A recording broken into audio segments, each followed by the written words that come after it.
Class 11 subject जो है आपकी फिजिक्स है, उसमें हम पढ़ेंगे प्रतिशत त्रुटि के बारे में। आपको कल बताया गया कि जो त्रुटियां होती हैं वो दो प्रकार की होती हैं, एक यंत्रांश त्रुटि होती है और दूसरी क्रमबद्ध त्रुटियां होती हैं। उसमें आपको तीन पार्ट बताए गए थे। एक बताया गया था निरपेक्ष त्रुटि, दूसरी आपको बताया गया माध्य निरपेक्ष त्रुटि और तीसरी आपको यहाँ पे बताया जा रहा है कि आपेक्षिक त्रुटि। तो आपको निरपेक्ष त्रुटि के बारे में आपको कल बताया गया था। आज पढ़ते हैं नंबर सेकेंड जो पॉइंट है वो माध्य निरपेक्ष त्रुटि का है।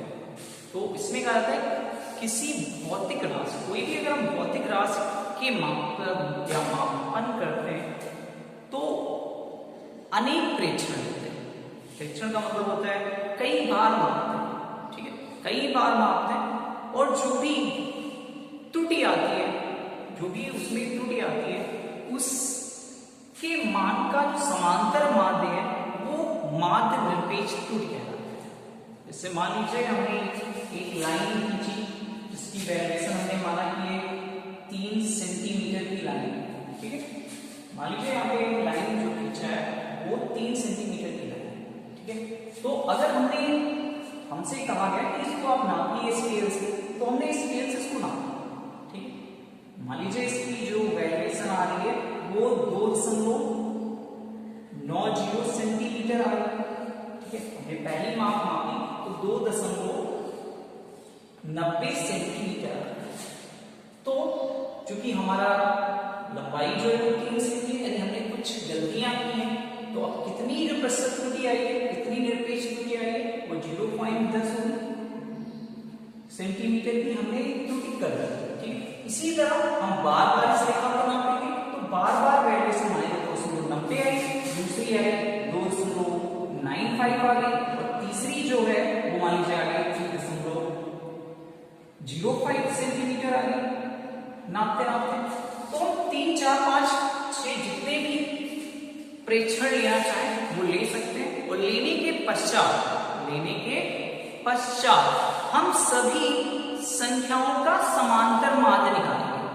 तो हमने समांतर माध्य पढ़ रखा था, हाई स्कूल में पढ़ा है समांतर माध्य, यानी कुल मानों का योग बटे जितने भी हमने मान लिखे हों उनकी कुल संख्या हो कितनी होगी।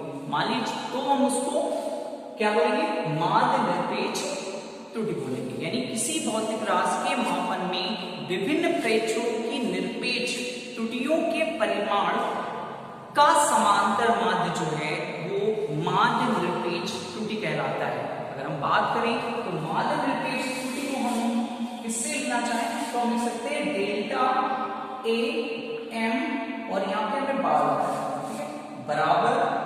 अगर हम पहले की बात करें तो लिख सकते हैं डेल्टा A1, ठीक है, माड लगाया, माड यहाँ पे यूज किया, प्लस लिखेंगे delta A2 plus dash dash dash delta AM। यानी हमने इसको जो है इन बार हमने त्रुटियां निकाली, ठीक है।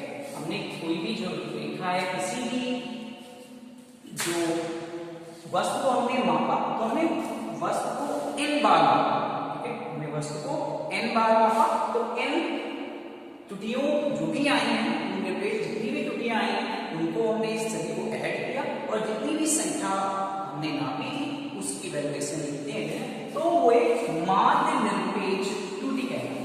क्या कहलाएगी? माध्य निरपेक्ष त्रुटि कहलाएगी। तो इस तरह से आपको समझ में आया होगा कि माध्य निरपेक्ष त्रुटि क्या होती है। फिर नंबर सेकंड पे आता है आपेक्षिक त्रुटि होती है। आपेक्षिक त्रुटि, जैसे आपसे बहुत सारे लोग अपेक्षा करते हैं कि आप ये करेंगे या फर्स्ट ईयर या आप इंटर में जाएंगे तो इतने परसेंटेज लाएंगे। उसी प्रकार यहाँ पे आता है आपेक्षिक त्रुटियां क्या कहते हैं, किसी भी भौतिक राशि के मापन में माध्य निरपेक्ष त्रुटि तथा भौतिक राशि के वास्तविक मान का जो अनुपात होगा वो आपेक्षिक त्रुटि कहलाएगा। क्या कहलाएगा? आपेक्षिक त्रुटि कहलाएगा।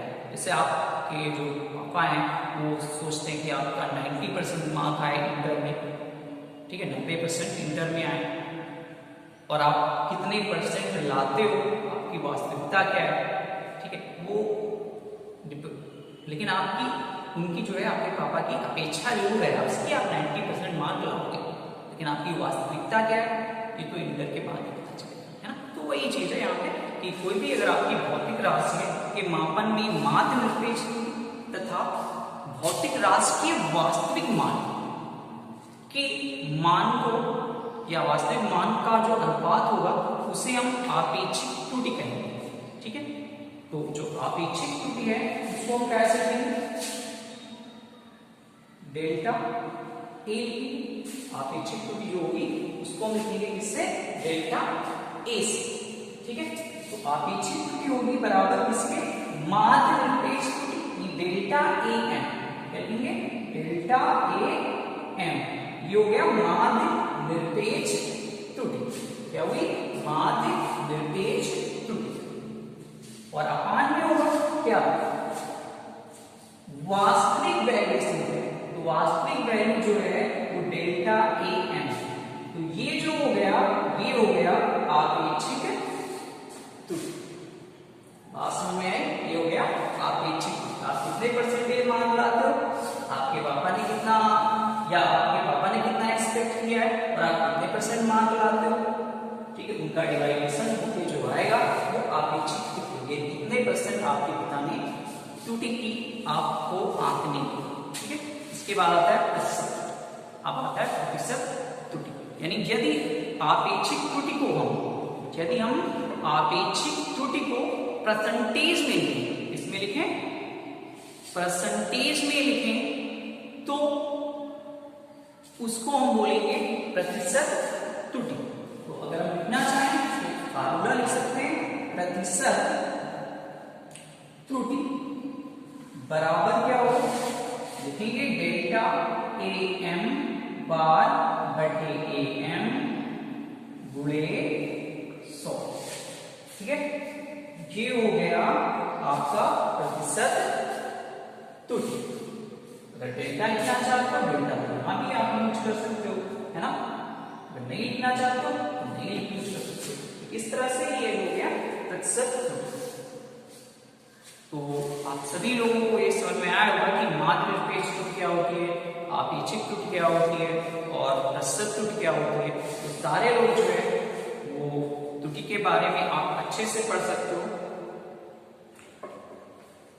आपने बहुत अच्छे से शायद समझा होगा इस वीडियो को। अगर आपको फिर भी कुछ दिक्कत नजर आ रही है, कहीं पर आपको कुछ समझ में नहीं आ रहा है तो आप पूछ सकते हो।